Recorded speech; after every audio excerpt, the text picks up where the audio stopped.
خب دوست دارم یه چیز جالب بهتون بگم. اینجا رو ببینین. اینجا الان کلن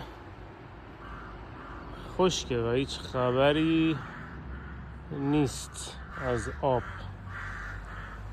ولی این عکسی که اینجا میبینین این عکس 100 سال پیش این محله یا این مکانه، پر از آب و پر از مرغابی. و سال 1926 چقدر آب داشته و الان کلن چمن و هیچ خبری نیست. تغییرات اقلیمی و محیط زیست به همه جا مربوط میشه. کل دنیا متاسفانه درگیره.